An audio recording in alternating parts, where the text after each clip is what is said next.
Hello guys, welcome to my channel. അപ്പോൾ ഇന്ന് ഞങ്ങൾ ഒരു ഗെറ്റ് ടുഗെദർ പ്ലാൻ ചെയ്തിരിക്കുകയാണ്. അപ്പോൾ അങ്ങനെ എൻ്റെ അനിയത്തിയുടെ ട്രീറ്റാണ് ഇന്ന്.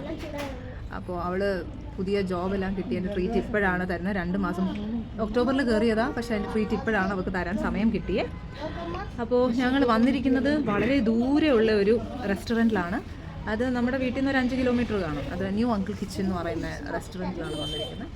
സോ നമ്മൾ ആദ്യം തന്നെ ഇവിടെ ഓർഡർ ചെയ്തിരിക്കുന്നത് ഈ വെജിറ്റബിൾ ഹോട്ട് ആൻഡ് സോർ സൂപ്പാണ്. സോ എല്ലാവരും കഴിച്ചുകൊണ്ടിരിക്കുകയാണ്. അങ്ങനെ ഞങ്ങൾ കഴിക്കാം. അപ്പം നമുക്കിതൊന്ന് ടേസ്റ്റ് ചെയ്ത് നോക്കാം. എങ്ങനെയുണ്ട് ഹോട്ട് ആൻഡ് സോർ സൂപ്പ്? മഹേശ്വരൻ്റെ മുഖം കണ്ടിട്ട് അങ്ങനെ ഒന്ന് നോക്കട്ടെ. അതായത് ഈ കോൾഡ് സീസണിൽ നല്ലതാണ്, അഡ്ജസ്റ്റ് ചെയ്യാം. ഇനി അടുത്ത് എന്തൊക്കെയാണ് വരുന്നതെന്ന് ഞാൻ കാണിച്ചു തരുന്നതായിരിക്കും. ഓക്കെ, ഇത് വന്നിട്ട് പെരി പെരി പനീറാണ്. സോ അമ്മു പറയുന്നത് ദിസ് ഇസ് വെരി ടേസ്റ്റി. അപ്പോൾ നമുക്കിതൊന്ന് ട്രൈ ചെയ്ത് നോക്കാം എങ്ങനെയുണ്ടെന്ന്. This is peri peri paneer. Let me try.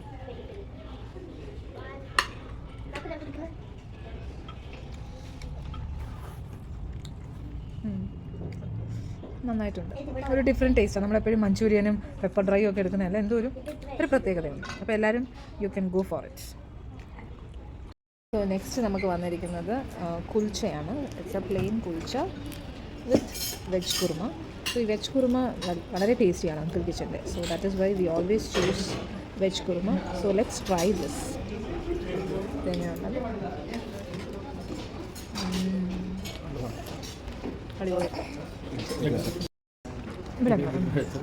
So ഇവർക്കൊക്കെ നോൺ വെജ് ഉണ്ട്, അതായത് എഗ്ഗ് മസാലയാണിത്. എങ്ങനെയുണ്ട് ടേസ്റ്റ്?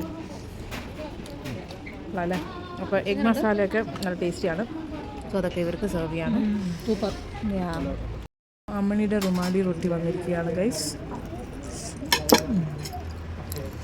നെക്സ്റ്റ് ഒരു പെപ്പർ ഡ്രൈ നമ്മൾ പറഞ്ഞിട്ടുണ്ട്. ഇത് മമ്മിയുടെ ഫേവറേറ്റാണ്. Pepper dry baby corn. അതെ, പെപ്പർ ഡ്രൈ. ഏതാണെന്ന് ഞാൻ പറഞ്ഞില്ല. സോ ഇത് മമ്മിയുടെ ഫേവറേറ്റ് ആണ്. She doesn't like paneer. അപ്പോൾ ഞങ്ങൾ എപ്പോഴും മമ്മിക്ക് ഞങ്ങൾ ഓർഡർ ചെയ്യുന്നതാണ് പെപ്പർ ഡ്രൈ.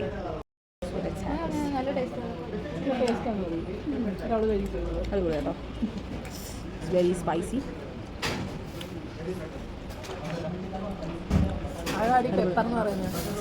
അത് അതിനാണ് നമ്മൾ പെപ്പർ എന്ന് പറയുന്നത്. അതെ, കാണിക്കട്ടെ. ഹെയർ സ്റ്റൈലൊക്കെ കാണിച്ചു കൊടുക്കുക. സ്ട്രെയിറ്റൻ ചെയ്തിട്ടൊക്കെ ഫസ്റ്റ് ടൈം അല്ലേ വീഡിയോയിൽ? നേരത്തെ ഉള്ള വീഡിയോയിൽ കാണിച്ചാൽ. അപ്പോൾ ഇനി ലാസ്റ്റ് നമുക്കൊരു റൈസ് ഐറ്റം വരണം.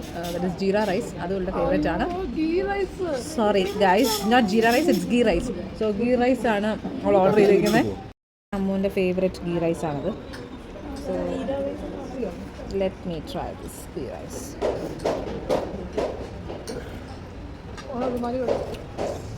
അടിപൊളി കേട്ടോ. ghee rice is also yummy. നമുക്ക് അവർ ബൗളിൽ ഈ നാരങ്ങ പീസായിട്ട് നമുക്കിത് കഴിക്കാൻ. ഇത് കാണുമ്പോൾ എപ്പോഴും എനിക്ക് ഓർമ്മ വരുന്നത് എൻ്റെ ഒരു ഫ്രണ്ടിൻ്റെ അമ്മൂമ്മയാണെങ്കിൽ ഇതുപോലെ ഇങ്ങനെ റെസ്റ്റോറൻറ്റിൽ പോയപ്പോൾ ഇങ്ങനെ ഇവരിത് കൊണ്ടുവച്ചപ്പോൾ അവരെന്ത് ചെയ്തു, നാരങ്ങ വെള്ളമാണെന്ന് വിചാരിച്ചാൽ അത് പിഴിഞ്ഞ് കുടിച്ചു. സോ അതെപ്പോഴും എനിക്ക് ഓർമ്മ വരും ഇത് കാണുമ്പോഴൊക്കെ. സോ ഇതിങ്ങനെ കൈ കഴുകാനുള്ളതാണ് ഗൈസ്. ഗൈസ്, അടുത്ത് നമുക്ക് വന്നിരിക്കുന്നത് ഒരു ഫലൂഡയാണ് ഗൈസ്. ഇത് ഞാൻ ആദ്യമായിട്ടാണ് ഫലൂഡ ട്രൈ ചെയ്യാൻ പോകുന്നത്. യൂഷ്വലി ഇങ്ങനെ നമ്മൾ കേൾക്കാറേ ഉള്ളൂ. So now I M gonna try this. ഇതാണ് സംഭവം. കുട്ടികൾക്ക് നമ്മൾ വാനിലയാണ് ഓർഡർ ചെയ്തിരിക്കുന്നത്. 2 പേരും ഓരോ വാനില വെച്ച് വാങ്ങിച്ചിട്ടുണ്ട്. അതിനെ എക്സ്പ്ലോർ ചെയ്തുകൊണ്ടിരിക്കുകയാണ്. സോ ഈ ഫലൂഡ നമ്മൾ മൊത്തം ഫാമിലിയും കൂടെ തീർക്കാൻ പോവാണ്. ഫലൂഡ നല്ല ഇങ്ങനെ കേൾക്കാറേ ഉള്ളൂ നമ്മൾ ഫലൂഡ. പക്ഷേ ഇതാണ് സംഭവം. ഞാൻ കഴിക്കാറില്ല. ഞാൻ എപ്പോഴും ഫ്രൂട്ട് സലാഡാണ് കഴിക്കാറ്. ഐസ്ക്രീം വിത്ത് ഫ്രൂട്ട് സലാഡാണ് ഞാൻ. സോ മമ്മിക്കും ഇഷ്ടപ്പെട്ടു ഫലൂഡ. കഴിച്ചോളാം. പണ്ടത്തെ മമ്മിക്ക് മമ്മിയുടെ കുട്ടിക്കാലമൊക്കെ ഓർമ്മ വരുന്നു. അയ്യോ ശരിയാ, കുട്ടിക്കാലത്ത് ഫലൂഡയായിരുന്നു അപ്പോൾ വാങ്ങിച്ചോണ്ടിരുന്നത് മമ്മിക്ക്. മമ്മി പണ്ടത്തെ ഐസിനാണ് ഹർഷ ഇപ്പൊ പറയുന്നത്. പണ്ട് കുട്ടിക്കാലം ഓർമ്മ വരുന്നു ഫലൂഡ കഴിച്ചത്. ജനാർദ്ദനപ്പൂപ്പൻ ഫലൂഡയായിരുന്നു അവർക്ക് എല്ലാ ദിവസവും വാങ്ങിച്ചു കൊടുത്തോണ്ടിരുന്നത്. മമ്മി പണ്ട് സ്കൂളിലൊക്കെ പോകുമ്പോൾ അങ്ങനെ ആയിരുന്നു അല്ലേ മമ്മി? ഓപ്പോസിറ്റ് മമ്മിയുടെ വീടിന്റെ ഓപ്പോസിറ്റ് തന്നെ ഒരു കടയുണ്ട്. എന്തായിരുന്നു കടയുടെ പേര്? എന്താ ഐസ്ക്രീം.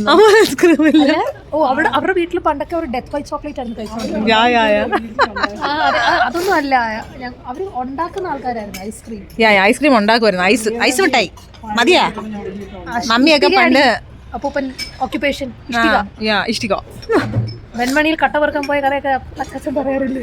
അച്ചാച്ചൻ എങ്ങനെയാ മമ്മിയുടെ അച്ഛന്റെ കഥയൊക്കെ പറയുന്നത്? അത് കൊള്ളാം. കല്യാണം കഴിച്ച് കഴിഞ്ഞപ്പോൾ മമ്മി ഇരുന്ന് പറഞ്ഞത് എന്റെ അച്ഛന്റെ ബിസിനസ് എന്താണെന്നറിയോ നിങ്ങൾക്ക്? വെൺമണിയിൽ എന്റെ അച്ഛൻ കട്ട വറുക്കാൻ പോയി. അത് തന്നെയാണോ അമ്മേ? കണ്ടോ, മമ്മിക്ക് പോലും അറിയത്തില്ല ഇവൾ എവിടെ നിന്നിട്ടുണ്ടാക്കിയ കഥയാണെന്നോ. ഓക്കെ ഗൈസ്, ഇനി കൂടുതൽ ഞങ്ങള് പറഞ്ഞ് വഷളാക്കുന്നില്ല. കുടുംബത്തിന് പോസ്റ്റ്മോർട്ടം ചെയ്യാൻ ആഗ്രഹിക്കുന്നില്ല. പറഞ്ഞുകൊണ്ടിരിക്കുന്നു. അപ്പം വീണ്ടും അടുത്തൊരു വ്ളോഗുമായി കാണുന്നവരെ ബൈ.